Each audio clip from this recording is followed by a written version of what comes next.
Latin squares. Latin square design. An R into C Latin square design contains R rows and C columns. We restrict the randomization to ensure that each treatment appears in each row and in each column. Treatments are represented by K, and the K treatments are randomly assigned to experimental units within the rows and columns so that each treatment appears in every row and every column. And thus we have R equal to C, that's equal to K. The name Latin square was inspired by mathematical papers by Leonhard Euler, who used Latin characters as symbols, but we can use English letters also. So here in this example we have a 4 by 4 Latin square, and we have 4 treatments here, A, B, C and D, and we have each treatment appearing in each column as well as each row. Why do we need Latin squares?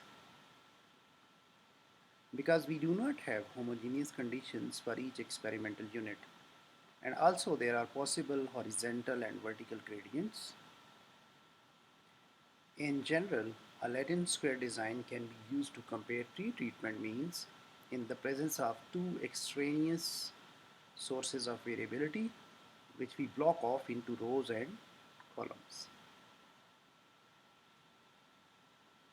Assumptions for Latin square besides NID 0 sigma square that there is no interaction between rows and columns nor between rows, columns and treatments.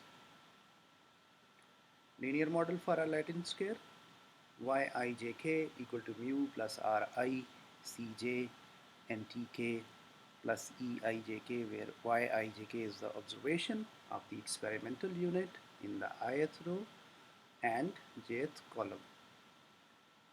Mu is the grand mean, Ri is the effect of ith row, Cj is the effect of jth column, and Tk is the effect of kth treatment. And Eijk is the random error associated with the experimental unit in ith row and jth column. ANOVA for a Latin square, we have the treatments with degrees of freedom as t minus 1, number of treatments minus 1. For rows it's row minus 1, for columns it's column minus 1, and for the error it's t minus 1 into t minus 2. Overall it's t square minus 1. Their sum of squares, SST for treatments, SSR for rows, and SSC for columns, and SSE for error. Mean squares, we can find them by dividing the SST with the respective degrees of freedom. So we have mean square for the treatment, mean square for the rows, mean square for the columns, and mean square for the error. And now we can do 3 F tests, one for the treatments, one for the rows, one for the columns, and see which amongst these terms is significant. So everybody is divided by mean square of the error as we did before. A Latin square example. So here we have 5 kinds of fertilizers and 5 treatments and 5 types of seeds. So we implement into a 5 by 5 rows into column Latin square, and we have 25 possible combinations here, and this is the ANOVA for this. The degrees of freedom for the fertilizer is 4, for the treatment is 4, and for the seed it's also 4. We have 5 uh, into 5 Latin square here, so the degrees of freedom are 4 each, and these are the sum of squares for fertilizer, treatment and seeds, and these are the mean squares where we take the sum of square and divide it by respective degrees of freedom, and then we do the F tests, and these are the F calculated values, and the p-values tells us that which amongst them are significant. So here we see there is a significant effect of the treatments and seed types.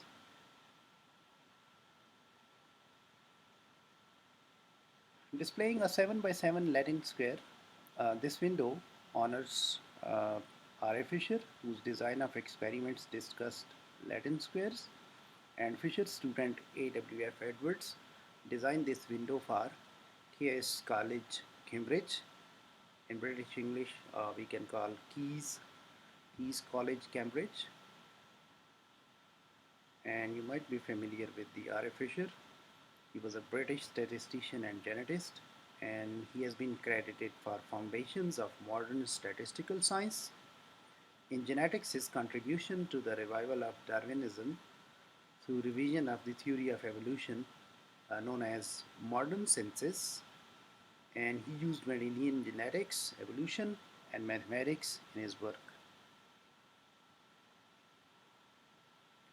Let's practice these experimental designs. So here we have 4 different brands of tires.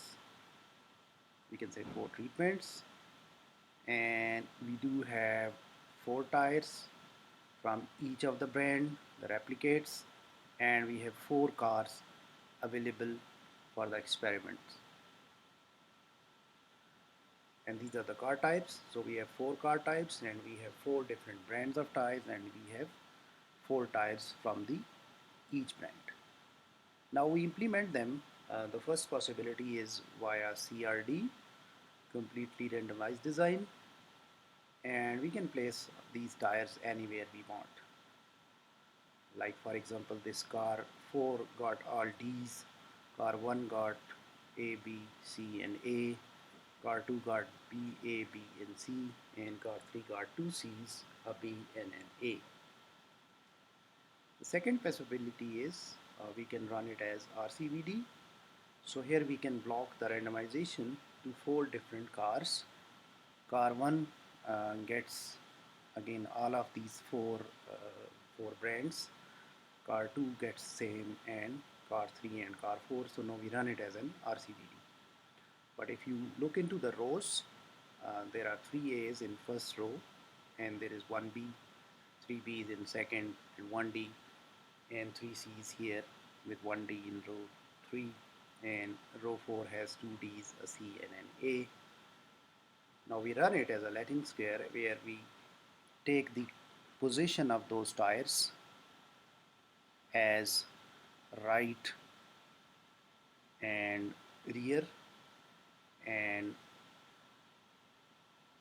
we can take this rear left and forward right and forward left. So all those tire positions, we also take them into account, and we place them on rows. So here we have each tire position in the car that might be important to consider while testing the performance of these 4 different brands. So we had taken that into account, and we run it as a Latin square design. So here we see we get the all brands in each row and in each column. So columns, they determine the car types, car 1, 2, 3 and 4, and this is the tire position on the rows, and we have 4 brands, which are the 4 treatments, and we have 4 replicates each, so 4 tires of each brand. So it's 4 by 4 Latin square design. So here we have implemented this thing, or we solved this as a Latin square design.